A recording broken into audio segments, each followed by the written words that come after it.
For the longest time, we've thought about AI at work as, well, just another tool in the toolbox, kind of like a superpowered calculator or a really smart spell checker. But that whole picture, it's changing, and it is changing fast. The next wave of work isn't just about using AI, it's about actually partnering with it. So let's dive into what that really looks like. And that's really the big question, isn't it? Is the AI you're using just an instrument you pick up and put down when you need it? Or is it becoming something more, an active agent, sitting right there at the virtual table with you? Seriously, how you answer that question is going to shape everything that comes next. And wow, these two ways of thinking are worlds apart. The tool mindset is totally passive. You're in complete control, you use it for one specific task, kind of like a hammer. But the collaborator mindset, that's interactive. In this world, the AI has agency. You give it a goal, and it works with you to figure out the best way to get there. And here's the thing, this shift from a passive instrument to an active agent is already happening, whether we're ready for it or not. AI isn't just following our commands anymore. It's starting to suggest strategies. It's generating creative ideas. It's becoming a real participant. And that means we need a completely new playbook for teamwork.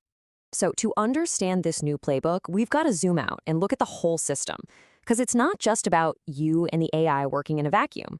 It's about how you both fit into the much bigger picture of how work gets done. And that brings us to this idea from organizational studies called socio-technical systems theory. Okay, I know it sounds a little academic, but the core idea is actually super simple. You can't just focus on making your tech better, and you can't just focus on making your people better. You absolutely have to design them to work together perfectly right from the start. Think about it like this. On one side, you've got your social system. That's all your people, their skills, the company culture. And on the other side, you've got the technical system. That's the AI, the data, the software. Real success, what the theory calls joint optimization, only happens right there in the middle, in that overlapping space where both sides are designed to be in perfect harmony. One just can't work without the other. All right, so let's bring this down from theory to the real world. What does it actually look like when you try to build one of these hybrid human AI teams? What are the roadblocks you're going to hit?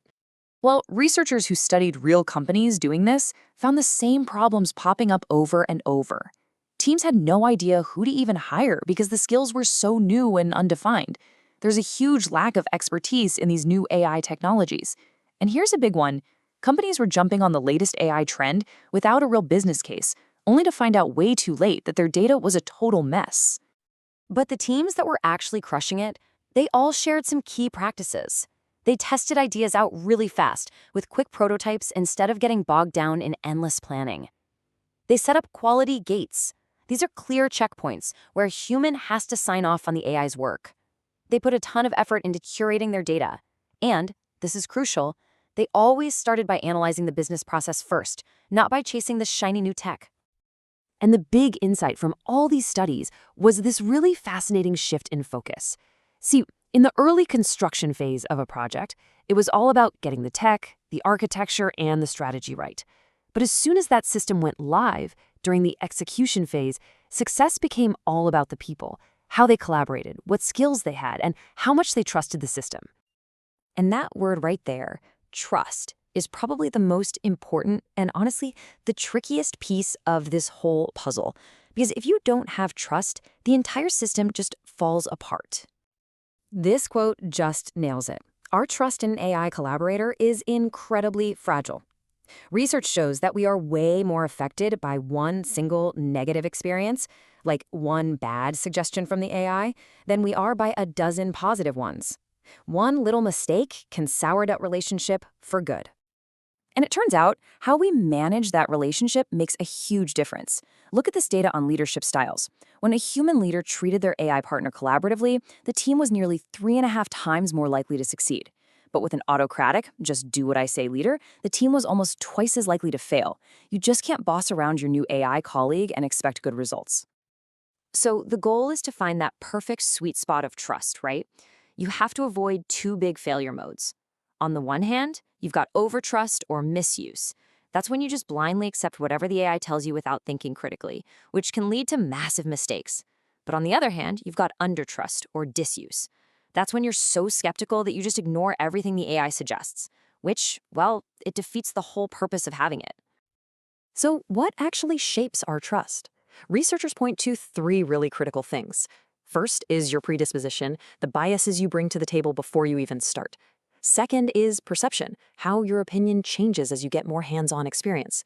And third is communication, basically how well can you and the AI actually understand each other. Okay, now here is a really fascinating and maybe a little worrying side effect to all of this. It's something called the apprenticeship paradox. For generations, junior employees learned the ropes by doing the simple, repetitive grunt work. But now AI is automating those exact tasks. So, how is the next generation supposed to learn if their traditional training ground is vanishing? This whole paradox really forces us to rethink what it means to be a professional, especially when you're just starting your career. Your role is shifting from being a doer to being something much more strategic.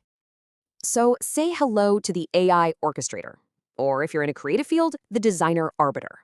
Look, this isn't about being replaced. It's about being promoted. Your job isn't about doing the task yourself anymore. It's about designing, supervising, and validating the AI-driven system that does the task. You're moving from hands-on execution to high-level governance. So what does an AI orchestrator actually do? Well, it boils down to three main responsibilities. First, oversight and management of the whole process. Second, critical evaluation. You are the final quality check on anything the AI produces. And third, and this is the most important one, you're the one who infuses the process with human sensitivity and context, all the stuff an AI just can't get. So at the end of the day, this means the value you bring to your job is no longer just about your ability to complete a task. It's about your ability to design, manage, and elevate the entire human and AI system that gets the work done. Which leaves us with one final and really critical thought. You're not going to be replaced by AI, but you will be replaced by someone who knows how to collaborate with AI. So the only question left is, are you ready for that?